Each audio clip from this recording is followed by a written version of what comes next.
Hello, Galaxy. I'm Chris Pirillo, and I wanted to tell you that I am really not using iOS on a regular basis anymore. Not since I received my Pixel 2 XL and my second Pixel 2 XL, given that the first one had a few hardware issues. And hardware issues notwithstanding, I can sit here with a great degree of assurance to say that Android, specifically Google Android 8.1, the first beta, has made me more productive on my mobile device than I was on iOS, the latest iOS 11 beta. I think they're up to 11.2 at this stage, which was really no different than 11.1 or 11.0. I just find that I'm far more productive on Android than I am on iOS. So this begs the question, Chris, what would it take, you may ask, or maybe you don't ask, for you to get back into iOS and use it on a daily basis once again and appreciate what it has to offer, though I'm not saying that it is demonstrably better in every way, shape, or form.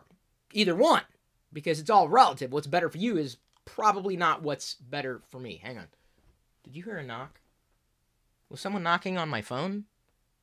Possibly. I'm using the Pixel 2 XL to record this video. I told you. It's a driver for me. But what would drive me back to using iOS? Some would expect that a new phone would do it. Now, I know this impresses you, but that don't impress me much. I think that was a song. But it doesn't impress me. And I know Apple was turning a lot of heads, or seemingly has turned a lot of heads with the release of the iPhone X.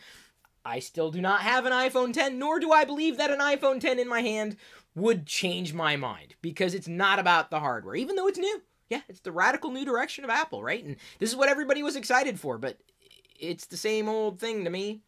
Still runs iOS, which some would see as a benefit. I am starting to see it as a massive drawback, at least as far as my productivity is concerned, and really my want from a mobile platform. And what I want is a cohesive experience, a clean experience. So the first thing that would turn my attention back to iOS, no matter which device it was running on, is Apple effectively mitigating any kind of layout slop.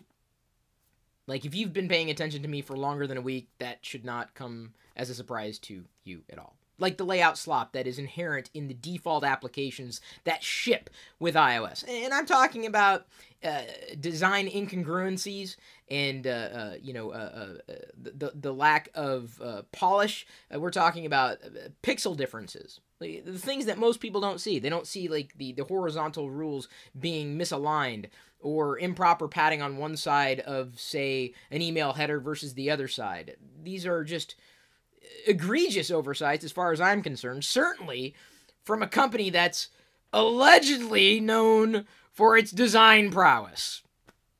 Okay. So the layout slop would have to disappear. You know, the issues that you run into when you rotate from landscape to portrait mode. Landscape mode was never really properly addressed with iOS, in really beginning in the era of iOS 7 and beyond. And I don't know if it ever is going to be addressed. A lot of the screenshots that are shared with me in social, and even the screenshots that I've posted from Diana's iPhone, like her holding onto the iPhone, I was accused of photoshopping, which is impossible because A, I don't use Photoshop, and B, because I don't have no time for that. I was trying to do ain't nobody got time for that. I don't. So I actually took a picture of her holding onto the phone with the layout slop so that everyone could see, look, I didn't doctor this image.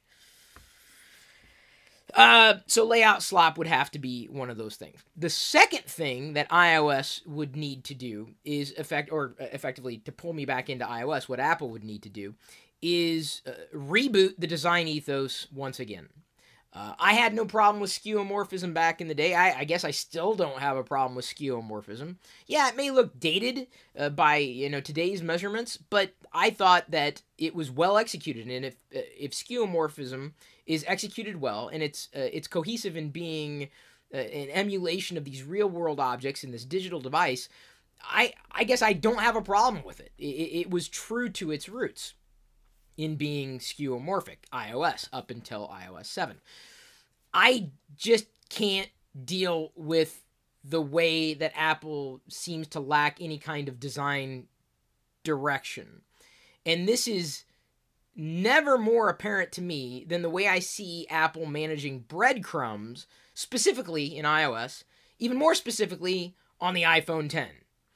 And it's just so sloppy. That's the best word for it. Just not anywhere near cogent. And I'm not the only person to have said this. In fact, a great many designers have said this. So I'm not a designer, but I certainly respect those who are.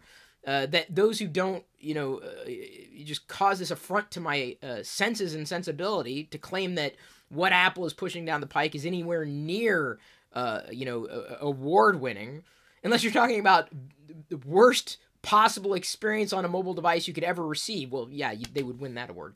So a reboot of the ethos, and I don't think anybody would mind that. I don't think anybody would mind my first issue with the jank, whether it would be layout issues or animation slop and dropped frames, even if you've never seen them before, skipped frames, anything that would just whip you out of that clean, cohesive experience. Apple could very well solve that problem in conjunction with actually giving us this strategy with a design ethos that could be just as clean, but possibly more usable, discoverable, and pleasing to look at, no matter which app you happen to be using. And maybe we're just at this point talking about the stock iOS experience that very often is emulated by best practices or, specifically by third-party app developers to create this design language to follow so that every app feels like this app, that feels like that app, especially apps that drive my attention. That would largely be in the realm of productivity apps. The third thing Apple would need to do to drive me back to iOS, I apologize, I kind of slurred those words together, to drive me back to using iOS on a very regular basis, is effectively creating a compelling, they would need to create a compelling experience apart from that which I see they've created today. And what do I mean by that? Well, Scuttlebutt suggests that Apple is working on an AR headset, and I'm definitely in on that idea. That's something I've been wanting ever since I was a child. And some would argue I'm still a child. No, I'm not. I'm a kidult. There's a difference. I take my responsibilities very seriously. And that includes the responsibility of telling you what I think, sharing my opinions with you, no matter if you happen to agree with me or not. Wagging my finger when I need to wag my finger, because I don't have a vestigial tail. I can't wag that.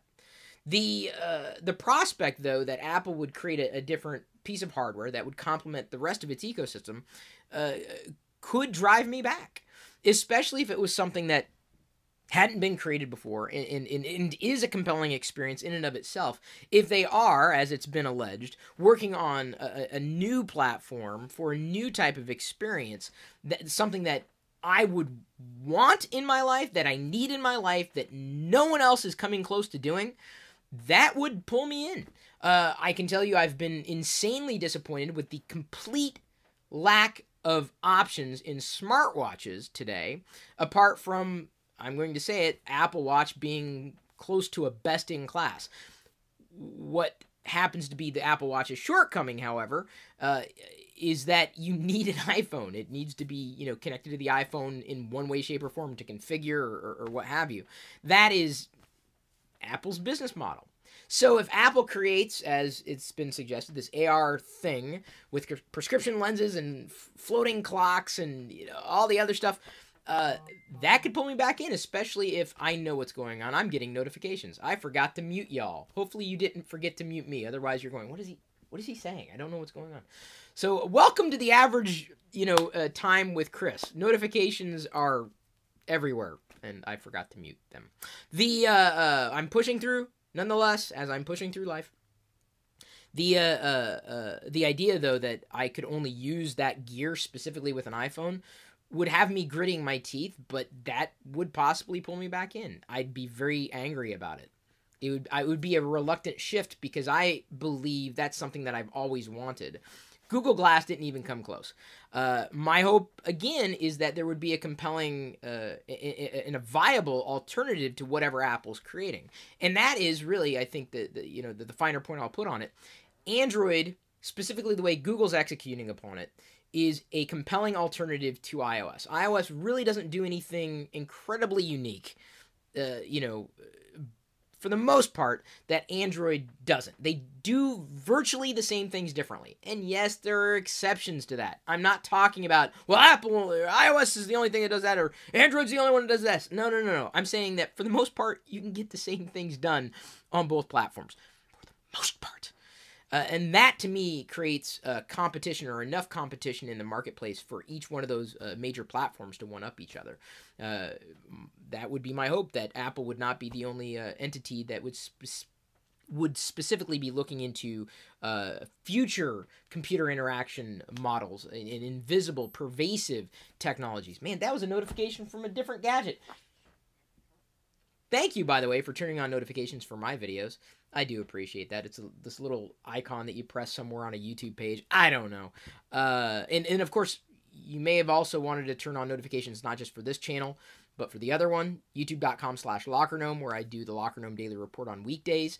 And then Star Wars Radar, the YouTube channel there, I'm going to be streaming some Battlefront 2 gameplay. So I'm going to be gaming, casual gaming. This is how I game. I don't know if this is how everybody else games. I kind of button mash.